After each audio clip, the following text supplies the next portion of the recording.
दोस्तों, इस बार हिमाचल प्रदेश में बनेगी किसकी सरकार? जी हाँ दोस्तों, बात करने वाले हैं हिमाचल प्रदेश विधानसभा चुनाव से जुड़े पहले रुझान के बारे में। दोस्तों, मैं आपको बता दूं, यहाँ पे जो हमारे पास रुझान में आंकड़े सामने आए हैं, उनमें बहुत सारे ऐसे लोग हैं जिनको झटका लग सकता है, क्योंकि शुरू से यहाँ पे कयास लगाए जा रहे हैं कि इस बार जो हिमाचल की राजनीति है, उसमें बड़े परिवर्तन देखने को मिलेंगे और जो राजनीतिक निष्कर्ष रहेगा, उसमें भी बड़े जो हमारे रिजल्ट है वो देखने को मिलेंगे, जो उनमें बड़ा उल्टफेर भी देखने को मिल सकता है। तो जो हमारे पास रुझान आए हैं, उनके साथ भी कुछ इसी तरह से तस्वीर क्लियर हो रही है। दोस्तों, इसी वीडियो में हम जानेंगे कि कौन सा ऐसा जिला है यहाँ पे बीजेपी का पूरी तरह से सुपड़ा साफ हो रहा है। तो उम्मीद है आप वीडियो में शुरू से लेकर एंड तक बने रहेंगे। तो दोस्तों, सबसे पहले हम बात करेंगे कांगड़ा जिले के बारे में। तो दोस्तों, मैं आपको बता दूं, जो कांगड़ा जिला है, हिमाचल प्रदेश में सबसे ज़्यादा विधानसभा क्षेत्र इसी जिले से जुड़े हुए हैं। तो दोस्तों, यहाँ पे मैं आपको बता दूं, कांगड़ा जिले में कौन सी पार्टी एक तरफा बाजी मार रही है। सबसे पहले हम बात करेंगे कांगड़ा सीट के बारे में। शुरू से कयास लगाए जा रहे थे कि कहीं ना कहीं ये जो कांगड़ा सीट है, इसमें बीजेपी का उम्मीदवार मजबूत दिखाई दे रहा है। लेकिन दोस्तों, ये जो हमारे पास विश्वसनीय रुझान आए हैं, मैं आपको बता दूं, इसमें ये जो कांगड़ा सीट है, वो कांग्रेस यहाँ पे बाजी मार रही है। दोस्तों, हमारी दूसरी सीट रहेगी धर्मशाला की। दोस्तों, मैं आपको बता दूं, शुरू से ही कहा जा रहा है कि ये जो हमारी धर्मशाला सीट है, इसमें कांग्रेस की जो पकड़ है वो मजबूत है। और जो हमारे सामने रुझान आए हैं, उसमें भी यही चीज़ सामने आ रही है कि धर्मशाला में कांग्रेस की जो सीट है वो पक्की है। उसके बाद दोस्तों, हम बात करेंगे शाहपुर सीट के बारे में। जी हाँ दोस्तों, शाहपुर सीट एक ऐतिहासिक सीट है और यहाँ पे मैं आपको बता दूं, इस बार कांग्रेस के जो कैंडिडेट है वो यहाँ पे बाजी मारते हुए दिखाई दे रहे हैं। आगे दोस्तों, बात करेंगे यहाँ पे हम नगरोटा सीट के बारे में। तो दोस्तों देखिए, यहाँ पे जो नगरोटा सीट का रिजल्ट है वो भी कांग्रेस के पक्ष में सामने आ रहा है। आगे दोस्तों, हमारी रहेगी पालमपुर सीट। तो देखिए दोस्तों, पालमपुर सीट में मैं आपको बता दूं, यहाँ पे जो गेम है वो 60-40 की बनी हुई है।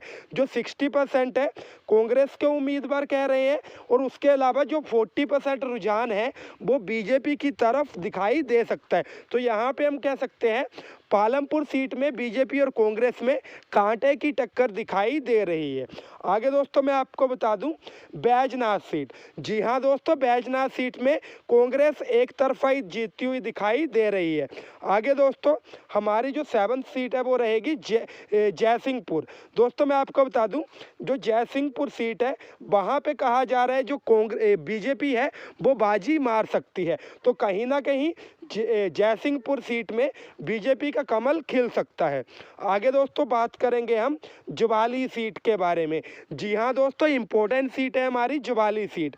तो मैं आपको बता दूं, यहाँ पे भी कहीं ना कहीं जो कांग्रेस का उम्मीदवार है वो बाजी मारता हुआ दिखाई दे रहा है। दोस्तों, उसके बाद हम बात करेंगे सीट ज्वालामुखी के बारे में। तो दोस्तों, मैं आपको बता दूं, ज्वालामुखी में भी जो कांग्रेस का कैंडिडेट है वो एक तरफा जीतता हुआ दिखाई दे रहा है। दोस्तों, यहाँ पे कहा जा रहा है कि जो बीजेपी का कैंडिडेट है उसको बहुत ही कम जो वोट्स है वो पड़ने वाली है, क्योंकि यहाँ पे जो वर्चस्व है वो पूरी तरह से कांग्रेस का बना हुआ है। उसके बाद दोस्तों, बात करेंगे जसबा परागपुर की। तो ये भी इम्पोर्टेंट सीट है, काफ़ी यहाँ पे दोस्तों फेरबदल देखने को मिलता है।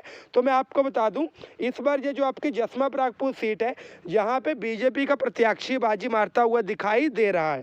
आगे दोस्तों, हमारी सीट रहेगी इंदौरा सीट। तो मैं आपको बता दूं दोस्तों, इंदौरा सीट में भी इस बार कमल के खिलने की आशंका जताई जा रही है। बाकी क्या चीज़ सामने आती है ये तो हमें 8 दिसंबर को ही पता लगेगी, लेकिन अकॉर्डिंग टू रुझान यही चीज़ सामने आ रही है, इंदौरा सीट में बीजेपी की पकड़ मजबूत है। आगे दोस्तों, बात करेंगे हम सीट सुलह के बारे में।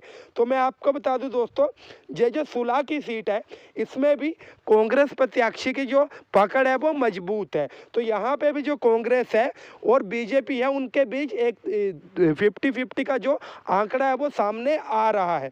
आगे दोस्तों बात करेंगे हम फतेहपुर सीट के बारे में। तो यहाँ पे देखिए दोस्तों, कांग्रेस का 90% ले सकते हो और बीजेपी का 10%।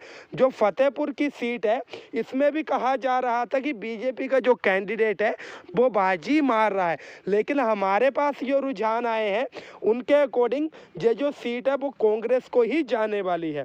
उसके बाद दोस्तों बात करेंगे हम सीट देरा के बारे में।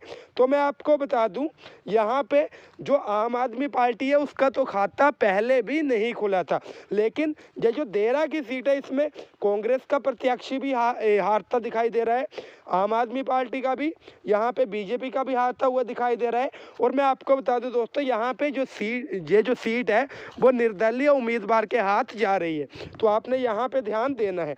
आगे दोस्तों बात करेंगे हम यहाँ पे जो हमारी अगली सीट है। तो हमारी अगली सीट है दोस्तों नूरपुर। तो नूरपुर में भी मैं आपको बता दूं दोस्तों, यहाँ पे जो कांग्रेस है उसका पंजा मजबूत नज़र आ रहा है। तो दोस्तों यहाँ पे हमने जाना कि जो हमारी कांगड़ा डिस्ट्रिक्ट है उसमें कौन सी जो पार्टी है वो अपनी जगह बना रही है। तो अकॉर्डिंग टू रुझान क्या चीज़ सामने आई है दोस्तों, मैं आपको बता दूं, जो कांग्रेस है उसको कितनी सीटें मिल रही है, 11। ठीक है दोस्तों, जो बीजेपी है उसको कितनी सीटें मिल रही है, यहाँ पे 3, और जो एक सीट है वो मिल रही है निर्दलीय उम्मीदवार को। अब दोस्तों बात करेंगे ऐसे जिले के बारे में यहाँ पे जो बीजेपी है उसका सुपड़ा साफ हो सकता है। तो देखिए दोस्तों, मैं आपको बता दूं, इस बार जो उन्ना जिला के इलेक्शंस है, जो भी उन्ना डिस्ट्रिक्ट में राजनीति चली हुई है उसके अकॉर्डिंग ये पूरे चांसेस है कि उन्ना डिस्ट्रिक्ट में बीजेपी को एक ही सीट मिलेगी, जब बीजेपी का यहाँ पे पूरी तरह से सुपड़ा साफ हो सकता है। तो दोस्तों आगे इससे रिलेटेड कोई दूसरा रुझान आता है तो आपने हमारे चैनल को जरूर सब्सक्राइब करना है। तो दोस्तों थैंक यू, जय हिंद, जय भारत, जय हिमाचल।